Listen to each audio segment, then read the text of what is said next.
Hey, what's up, Exit the Matrix family? Bob here. Sorry, guys, it's so dark here. I'm in one of the darkest parts of the route here. I'm actually going up over a mountain. I got to go over this pass every day before as I'm heading to work, and it's really no lights up here besides cars and stuff. So it's a beautiful drive for sure, but this part of my drive can be treacherous with different weather conditions and stuff. But anyways, hey guys, today I really just wanted to do a little lighter video. I know a lot of my videos lately have been really going down some deep rabbit holes, and but however, I always do end my videos with a good message or an empowering message or an answer or a solution. For those of you that do listen to the end, you guys know that. I get many on my Facebook page when I post my video links there. They'll comment off of my post without actually listening to the video, or they'll jump on, listen to the first 5 minutes, and then make conclusions and jump my case without listening till the end. So those of you that listen all the way through are legends. You guys get how I deliver my messages and my teachings, and I usually get the best feedback I get are from those that listen all the way through. The ones that think they're hammering me or something or putting me down, it's usually because they don't listen at all, or they just maybe listen to the first bit and then that's it. So anyways, guys,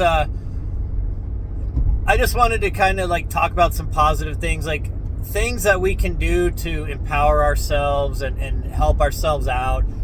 And obviously one of the biggest things you can do is meditation. Now, I'm not a very good person at meditating, and it's not because I don't value meditation. It's because I don't have a lot of time. So my meditation might be different than some others. Sometimes for me, it's just when I'm driving home from work and I'll jam out to some music. And to me, that's my meditation. Now, a lot of your, spiritualist, people, maybe more new agers, they would say, well, you have to meditate with it, totally quiet, or to some, peaceful nature music, or binaural beats or something. And that's true, man. That can definitely empower your meditations. But sometimes I just like to jam out to music and just kind of, after work, it's a nice letdown. It allows my mind to kind of clear. The good thing is, though, folks, is the job I do is I'm able to absorb information all day. So while I'm working, I'm multitasking. I'm usually listening to near-death experiences. I'm listening to ancient teachings, to audiobooks on Sumerian cuneiform tablets and such. So a lot of you tell me that, well, you don't have time to study a lot of these texts and all that. I would challenge you, just why don't you do it while you're driving to work, or driving home from work, or running to the grocery store? A lot of these cuneiform there's YouTube channels that read through these tablets and even do commentaries alongside it so that you can understand what they're about. Or other ancient texts like the Nag Hammadi. So that's something I challenge you to. We always have time. It's just how do we manage that time, right? But definitely meditation is really good for you. It can help to open up your third eye. It can help you, if you get really good at meditation, you can start to learn how to clear your chakras and find yourself, that connection to source within the kingdom of heaven. The kingdom of heaven is within you. Also, I find nature, for me, nature is my meditation. I love to hike and just get out.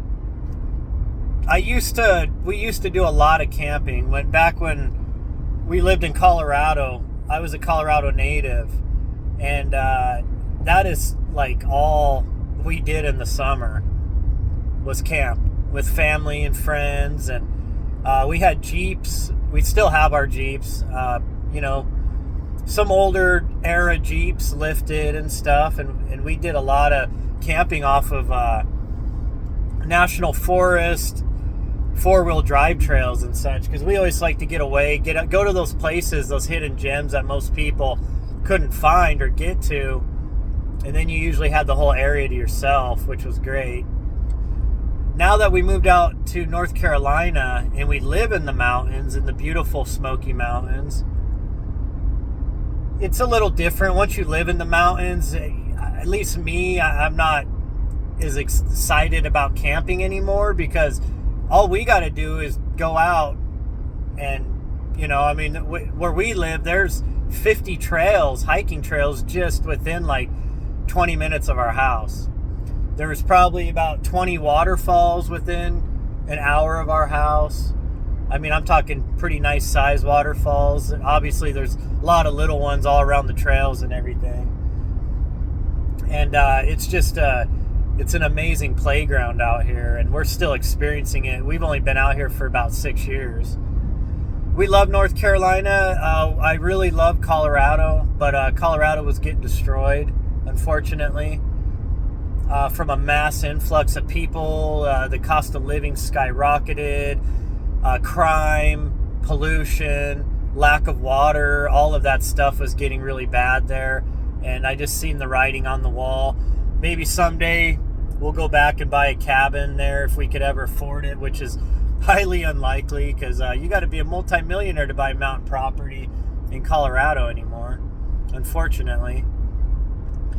But man, that for me, I love getting out there and just hiking with my son, my wife, you know, our dogs. Sometimes my brother comes. Actually, both my brothers come. They moved out here too, and my dad moved out here with us. So we've got a little bit of family out here now, at least. And I mean, for me, man, just getting out in nature and exploring, and I like to do mushroom foraging. I really want to learn how to hunt for ginseng, and how to do, you know, ruby and garnet hunting also. The western North Carolina is very rich in minerals and gems, and you can find them right in the rivers and creeks if you know what you're doing. So those are things that I love to do. It clears my head.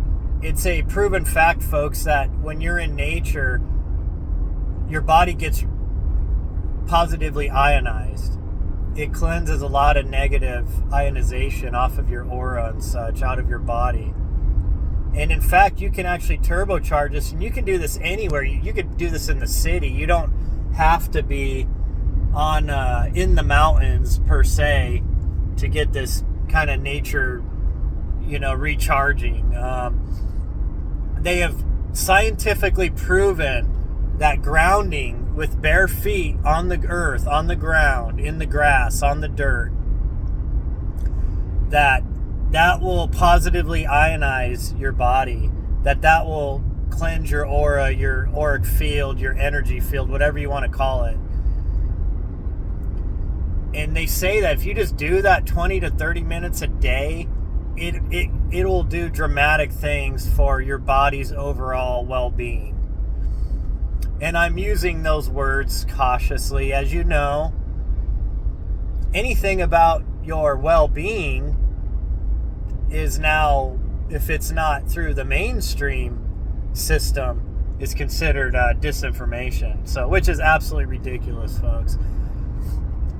Meditation is great for clearing your mind, and you can cleanse your chakras and such. Getting out in nature, grounding. And then another thing that I like to use that is very powerful, because I love swimming. I love the water element. I love water. As some of you may know, and some of you may not know, the Earth's elements have a consciousness to them, because everything, folks, in this realm is consciousness. However, the elements have a consciousness all of their own and powers all of their own. See, the ancient mystery schools taught this well-known information because they understood how the quantum field worked, how the ether worked, how these other elements, earth, wind, fire, water, they understood that all of these were conscious. They believed that they were entities, and in a sense they are, because they have a consciousness all their own, and properties all their own. And the Druids knew this well, and a lot of that, they're called pagans now, and they're evil, and all that. And I'm not going to get into that stuff, but that's at least what mainstream religion would tell you. But what I like to do is what's called water meditation. It's as simple as when you take a shower, folks. And now, one thing I will caution about this, they say it's better to do a cold shower than a warm shower or a hot shower. But what I've read and studied is that each temperature of the water it does a different thing for you. Obviously, a hot shower, can kind of put you in a restful state because it kind of loosens all your muscles, and it can make you, it's really good before you go to bed, a warm or a hot shower. But a cold shower is really good, they say, in the morning, because it wakes up your nerves, it activates them, it activates your hair follicles. They actually say taking hot showers can help you lose your hair, because it can do some damage to your scalp. But for some reason, cold showers, it kind of wakes up your hair follicles too. So I see that, both ends of that. Like I said, it don't matter. You just use the water at different temperatures for what you need. It's like, use it like a therapeutic thing. I almost said the M word, but my God, that's a word you can't say anymore either. So you can meditate in the water, and I'll actually ask the water to cleanse me, to protect me. I'll ask the water to invigorate me, to empower me, and I'll thank the water element. And I know this sounds like weird woo-woo type stuff. I'm telling you, folks, there's real power in it. The water will do what you ask it to do, because we are made of water, folks. A large percentage of our body is water. In fact, mostly water. We're more water than earth element. Even though we contain all of the elements within, water is our most powerful, our main element we're made out of, or at least our physical body. So it's a very powerful thing, and you can reach out to source. You can reach out to your higher self. It doesn't matter how you see it, but water, is taking a shower or even a bath, are great ways to meditate. Just don't fall asleep in the bathtub. And I like to swim. I mean, we have just an above ground pool. It's a decent sized pool, though. It's enough that I can do small laps in. It's about 4.5, 5 feet deep. It's decent, And so for me, that's one of my meditations, is swimming. I love the feeling of actually swimming underwater, that weightlessness feel. It's very therapeutic to me. Sometimes for some people, they find, believe it or not, sitting by a campfire is very therapeutic and meditative, and cleansing too. Actually, you think of the smoke from a fire as being kind of cloying, and that it makes you stink and stuff, and it kind of sticks to your clothes and skin. However, that charcoal coming off the fire in the smoke form, that actually can cleanse your body.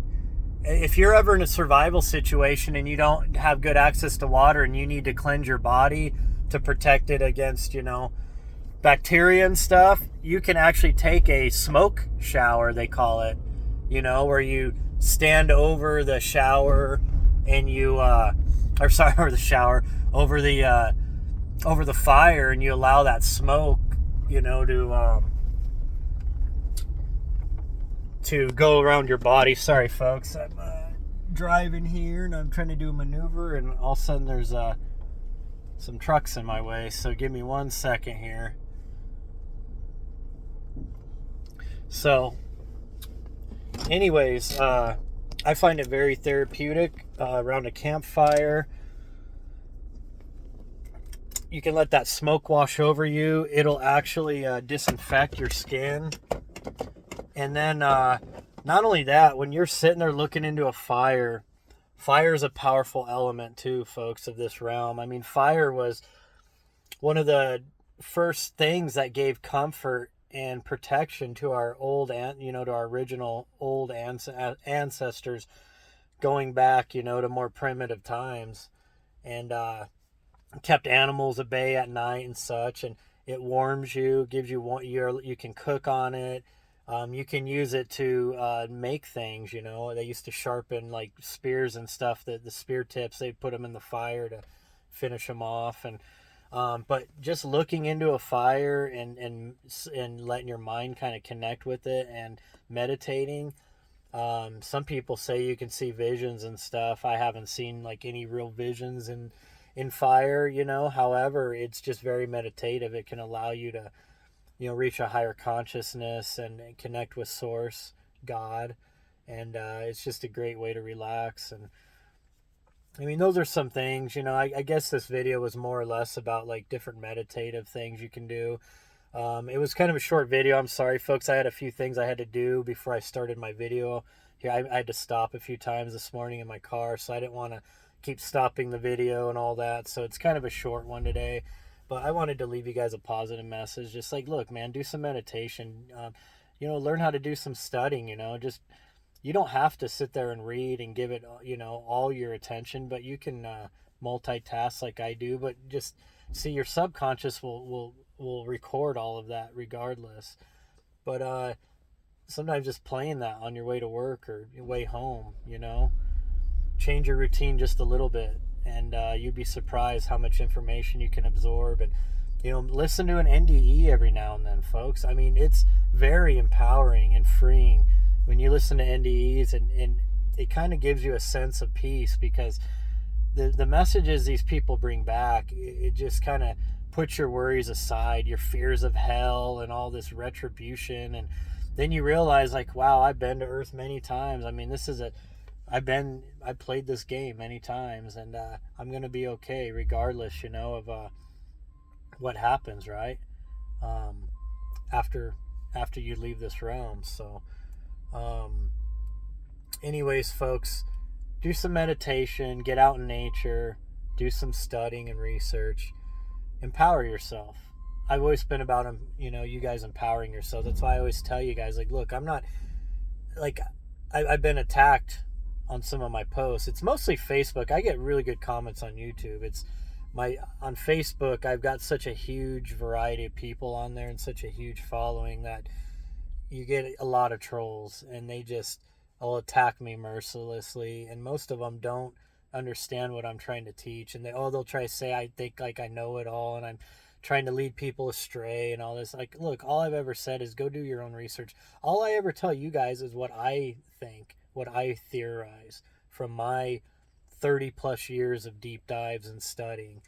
I've been awake longer than a lot of people have. I'm not saying I'm like the most awakened person. No, I'm not saying that. It's just, when I was in middle school in the 90s, I was already researching UFOs and doing deep Bible study research into prophecy, and Edgar Cayce, reading Nostradamus, studying the Bermuda Triangle, like all these things. And I've been just following this stuff for my whole life. So for me, it's second nature. But a lot of people just woke up over events and things that have happened just recently. And so, we all awaken at our own pace. Hey, there's people that have been awake way before I was even born, So, a lot of people used to read Bill Cooper a lot back in the days and stuff like that. So, Jordan Maxwell, like some of the late greats, that put out the information, man, that were already decoding this realm and the manipulators of this realm and stuff. So anyways, guys, hey, I do need to cruise. We've been getting hammered at work here lately, so I've been getting here a little earlier, and I've been trying to cut these videos, cut them as I get to work a little quicker, because I have a bad habit. I just want to keep talking to you guys. I love conversating with you guys and sharing my views and my knowledge, and I love hearing you guys too, what you guys bring to me. So anyways, guys, I'm gonna go and head out. Appreciate you guys. Love you guys. I'll talk to you later.